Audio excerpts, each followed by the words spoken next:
This is a message from Rena Nuremberger, who knows that we're doing this ceremony, and she wanted to say a few words. The Kevin Haverty I'll always remember was a young, handsome man full of energy, with a smile and a positive attitude towards everyone at AIS. He was a great supporter of our library programs, though I couldn't convince him that even high school students would benefit from our dear drop everything and read times during the library week. In my last year at AIS, I attended an ECIS Librarians Conference at the International School of Prague, where Kevin was high school principal at that time. I was lucky enough to chat with him for a few moments.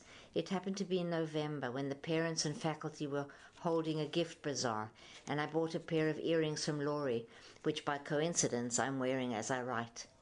Now they hold a special meaning for me.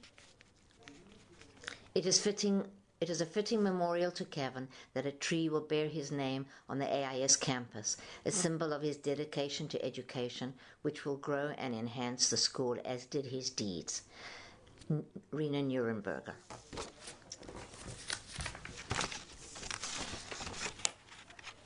This is a message from Leonie. If Kevin would be watching us right now, I imagine how happy he would be to see us all gathered around this olive tree in his honor, which is dedicated to his life and years with us. I do feel him standing somewhere here watching us, head cocked to the side, smiling that familiar smile. I will never forget that tall, curly-headed, good-looking man whose smile and laugh were so infectious and uplifting. His warmth and caring were genuine, and everyone who knew him here at school considered him a terrific leader and a loss to AIS. I was privileged to work closely with Kevin and can say that the years he was at AIS were special years for staff and faculty. Even though he was so far away, we stayed in touch. I followed his illness quite closely. If I had not known how desperately ill he was, it wouldn't have been possible to hear it in his voice. We spoke once in a while, and he was more concerned about how Brian and I were. What a lovely person. I will always miss you, Kevin.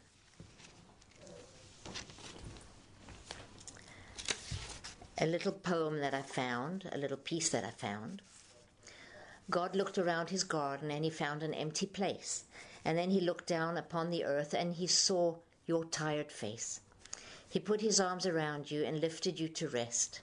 God's garden must be beautiful. He always takes the best. He knew that you were suffering. He knew that you were in pain. He knew that you would never get well on earth again. He saw the road was getting rough and the hills were hard to climb. So he closed your weary eyelids and whispered, "Peace be thine."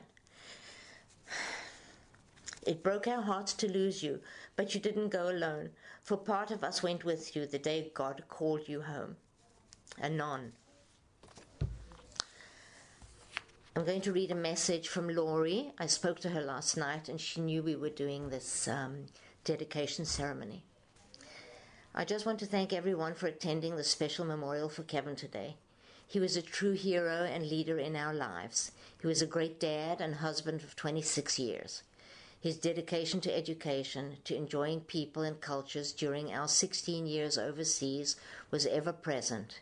Our 4 years in Israel were some of his best, as he always believed in the dedication of the teachers and the positive energy of this school.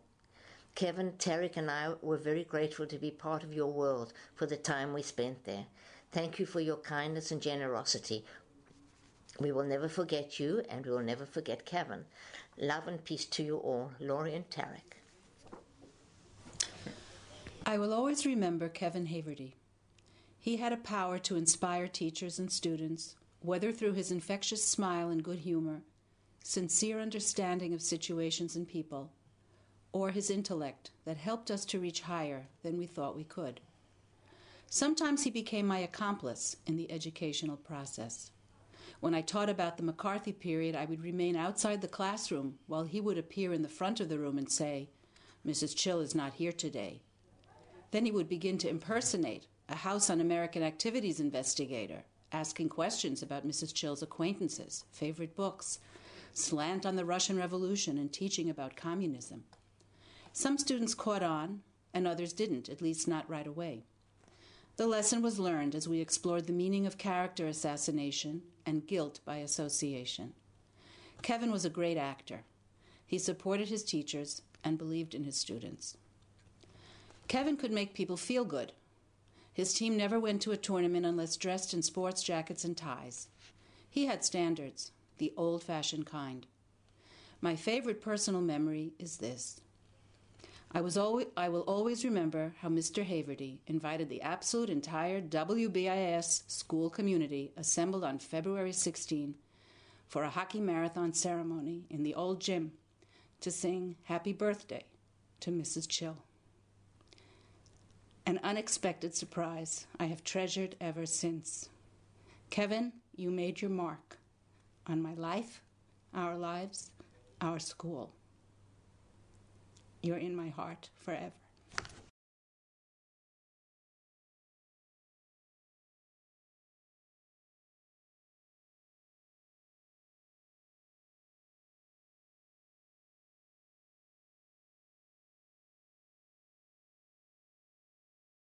Ready? Mm-hmm. I first met Kevin when he came to check out the school to decide if he was going to accept the position at AIS or go elsewhere. He had a huge smile, a bouncy, energetic gait, lots of confidence, and projected an air of serious purpose and fun at the same time. I immediately knew that this was someone with whom I wanted to work. I soon learned that although Kevin was relatively young for a principal, he was very wise. Working with Kevin, I learned a great deal from him. He pushed me, challenged me, and inspired me. He cared deeply about education and what was best for students and for teachers. When I needed some time off to work on my doctoral studies at BU, he encouraged me and found ways to get me the extra time. He was passionate about innovations and about searching for ways by which we as a faculty could improve as a school. Indeed, it's truly amazing all of the innovations he introduced and implemented at AIS in such a short time. The Wednesday edition, where he published educational articles that sparked conversation, was eagerly read each week by the faculty. Kevin was a big supporter of teachers. Teachers so rarely have time to meet and discuss educational issues of interest, so he looked to create a common meeting time for a group of teachers that were interested in getting together on a weekly basis to talk about the latest trends in education. He didn't set the agenda for the meetings. In fact, he didn't even attend them. He wanted the teachers to feel free to talk about whatever they wished. As a result of those meetings, the group eventually came up with the idea of starting a senior project program. It was April when I told him about it, and I was sure we would have to wait another year for budgetary reasons. But Kevin knew how to get things done. He immediately encouraged Abby Chill and myself to write up a proposal, and he said he would strongly support it. A couple of days later, we were told that it was approved, and that was the beginning of Senior Project, the creation of a very important culminating experience for all seniors at our school. Kevin cared deeply about ethics and character. During our regular school assemblies, he always looked to inject parables or stories or lessons pertaining to character. I recall how one year during Week Without Walls, a student violated the rules and left the group at night and went into the nearby town where he broke more school rules. The student was suspended. Kevin and I spoke with the student about character. Kevin pushed him to think about what type of reputation he wanted to have with the faculty. Did he want to be known as a person who couldn't be trusted? At the time, I didn't think that the student had taken in anything of what Kevin had said to him. But 8 years later, the student wrote to me and told me how important that conversation had been for him, and that long after he thought deeply about those character issues. That's the kind of impact Kevin had on others. Yet, for all Kevin's strengths and confidence, for all his mover and shaker personality, at heart he was a modest person and didn't want to be the center of attention. When he was leaving AIS, the faculty wanted to make him a party. When I told him this, he argued with me and said no way, he didn't want any party. He didn't want people to feel obligated to attend. We finally got his consent, but only by scheduling the party after the school year had ended, when most people had already left for vacation. I still recall that farewell party with about 30 people. We sat in my living room, Neely read her poem about Kevin, and then all of us just spontaneously started telling Kevin how much he meant to us. Kevin made a difference in our world, in our lives, and I will always carry a piece of him in my heart.